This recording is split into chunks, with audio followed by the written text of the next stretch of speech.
Sementara itu pemirsa, saksi Dede mengaku diminta saksi Aep dan ayah Eki, Ibtu Rudiana, untuk memberikan keterangan palsu dalam kasus 2016 silam. Akibat kesian Dede dan Aep, 8 orang masuk penjara karena dinilai terlibat dalam pembunuhan Vina dan juga Eki.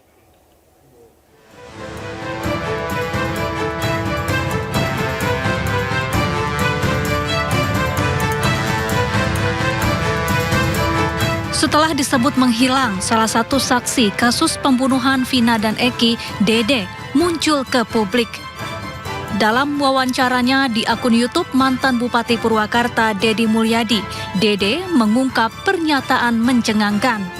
Dede mengaku diperintah rekannya Aep dan ayah Eki, Ibtu Rudiana, untuk menjadi saksi tahun 2016 silam. Padahal Dede tak tahu apa-apa tentang peristiwa tersebut. Namun karena merasa takut dan terpaksa, Dede memberikan keterangan palsu. Sementara itu keluarga Dede menyebut Dede sebenarnya sudah lama ingin mengakui kebohongannya. Viral-viral ini itu juga nggak yang langsung Dedek begini ya, memang anaknya tertutup ya. Mulai menceritakan tuh ya pas malam dia langsung ngomong, pas viral itu udah Dek udah cerita-cerita. Akhirnya ya udah, dia mungkin karena dorongan dari kita keluarga buka berkata sejujurnya, tolong yang ada di dalam, udah gitu ya udah. Akhirnya dia mungkin mikir-mikir, akhirnya nurut sama kita ya, pihak keluarga, untuk datang ke bapak, kita tolong gitu, mau diungkapin semuanya gitu. Ya kendalanya kan ya sesuai yang Dede bilang itu, kita kendalanya karena nggak ada pendamping, itu aja. Sebelumnya, usai mantan tersangka kasus Vina Cirebon, Peggy Setiawan bebas lewat putusan pra-peradilan, saksi Aep lantas menghilang. Padahal pasca penangkapan Peggy beberapa waktu lalu, Aep sempat muncul dan kembali memaparkan kesaksiannya. Adapun ayah Eki, Ibtu Rudiana, baru satu kali muncul ke publik di awal kasus ini viral dengan mengunggah sebuah video. Ibtu Rudiana menjadi sorotan publik karena ia adalah orang pertama yang melaporkan kasus Vina. Tim Liputan iNews melaporkan. Dede, salah satu saksi kunci kasus pembunuhan Vina dan Eki yang sebelumnya menghilang, muncul ke publik. Ia memberikan skenario kesaksian palsu yang diatur oleh ayah Eki, yakni Ibtu Rudiana. Ke Polres. Nah, setelah dalam Polres saya tanya, mau ngapain di sini? Katanya buat keterangan saksi anaknya Pak Rudiana yang meninggal. Nah setelah itu saya tanya, emang mau ngapain, kan kita tidak tahu peristiwa itu. Nah udah, katanya nanti saya arahin, saya ikutin apa kata saya, katanya. Dia bilang gitu. Nah terus Pak Rudiana datanglah. Saya tanya ke Pak Rudiana juga, Pak Rudiana mau ngapain, buat keterangan apa, saksi anak saya meninggal, katanya.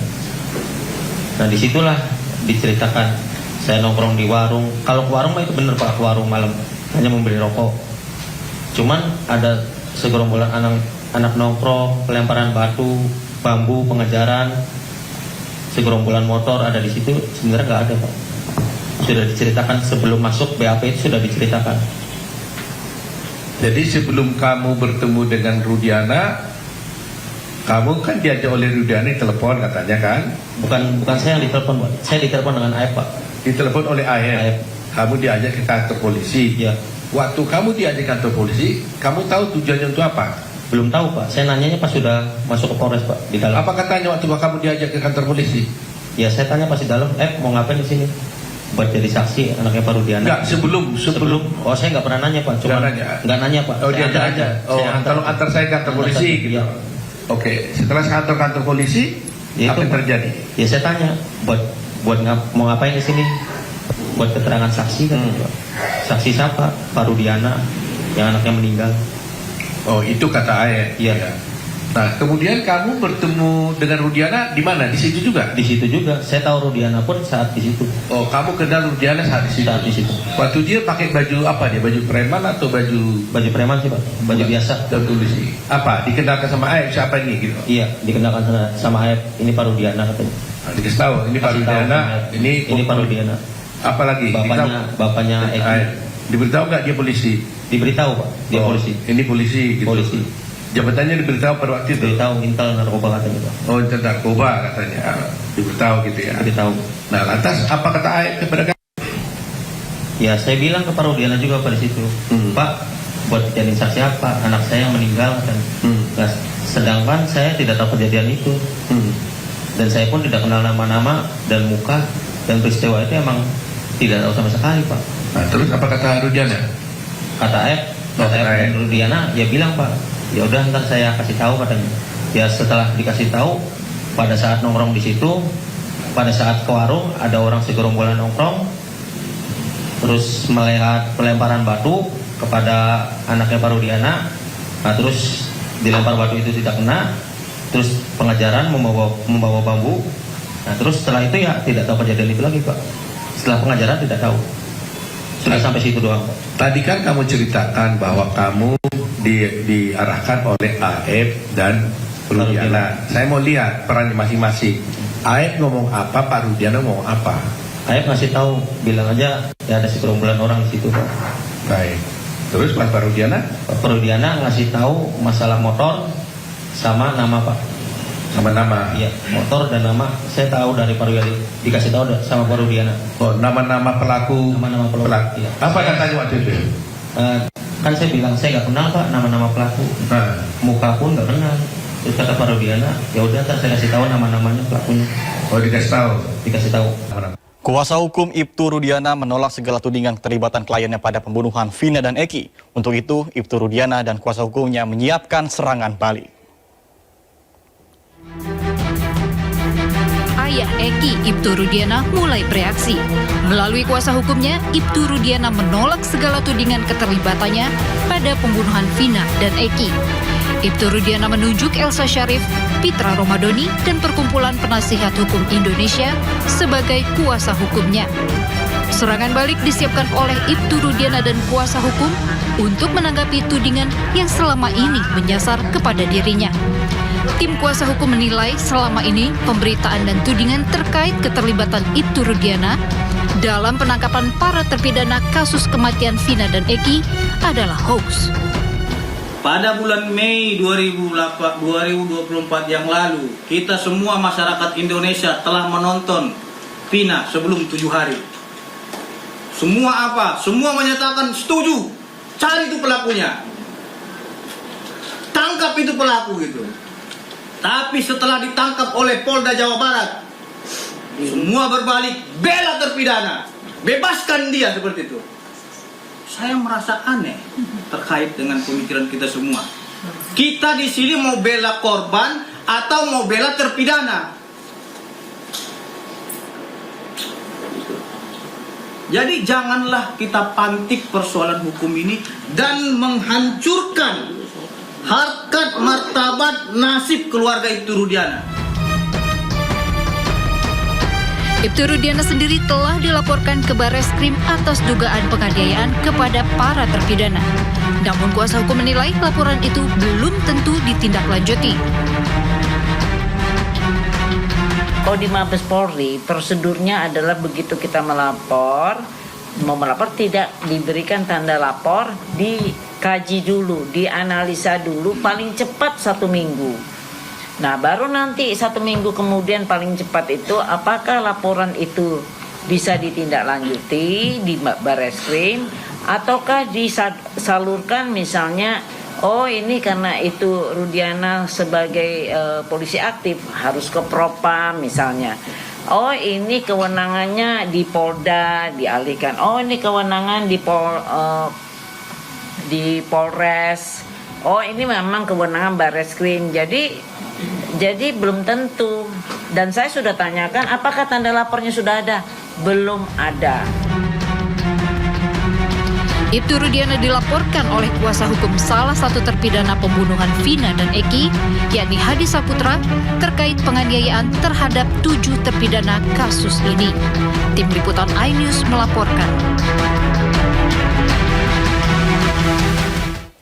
Sebelumnya, kuasa hukum para terpidana kasus pembunuhan Vina dan Eki melaporkan Ibtu Rudiana ke polisi. Rudiana diduga terlibat kekerasan dan penyiksaan terhadap para terpidana tahun 2016 silam.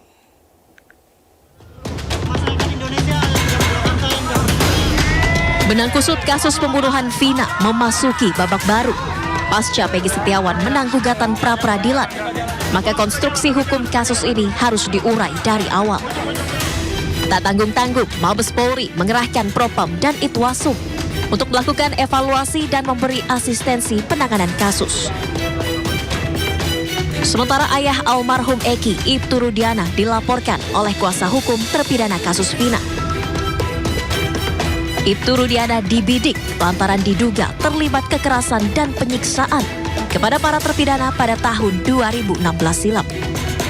Kuasa hukum mengklaim memiliki bukti yang cukup untuk menjerat Ibtu Rudiana atas dugaan penganiayaan kepada para terpidana. Kita kan berdasarkan pengakuan sementara dan tertulis sudah kami dapatkan. Ya, kepentingan kami sekali lagi untuk mencari bukti baru ya. Peristiwa pertama yang kami ingin buktikan adalah peristiwa pembunuhan itu ada apa tidak sih. Yang kedua, kalau ada, apakah melibatkan klien kami atau tidak. Kami tidak mengatakan bahwa klien kami tidak bersalah, ya. Kami tidak pernah mengatakan itu. Kami adalah ingin menempatkan bahwa peristiwa itu menurut data atau keterangan dari klien kami dan bukti yang kami juga sudah dapat ketika datang kepada kami kan tidak semerta kami terima ya permohonan untuk menjadi kuasa hukum. Kami teliti cukup lama gitu kan, kami lihat ada hal-hal yang aneh, janggal. Ya saya pikir kita tidak perlu buka lagi, nanti biarlah polisi yang akan penyidik ya yang akan menyusuri. Sementara itu, kuasa hukum Ibtu Rudiana menilai laporan terhadap kliennya salah alamat. Karena Ibtu Rudiana telah melalui pemeriksaan Propam dan Polda Jawa Barat. Karena klien kami sudah diperiksa di Propam, sudah dinyatakan, diputuskan tidak menyalahi prosedur karena klien kami tidak menangani perkara itu, hanya sebagai pelapor. Ya, dan itu pun yang tangannya adalah Kasat Serse di Polres Cirebon. Oke. Dan di Polres Cirebon pun hanya tanda lapor, kemudian dialihkan ke Polda Jabar. Itu faktanya yang tidak bisa kita pungkiri. Jadi kewenangannya sekarang dari 3 hari, jadi dari tanggal 3 Agustus 2016 sampai saat ini kewenangannya di Polda Jabar. Namun terbukti tidak bersalah maupun melanggar etik. Pihak kuasa hukum mengklaim memperoleh informasi langsung dari para terpidana. Mereka bercerita tentang kekerasan dan penganiayaan yang dilakukan oleh Rudiana 8 tahun silam. Hingga para terpidana babak belur. Tim Liputan iNews melaporkan.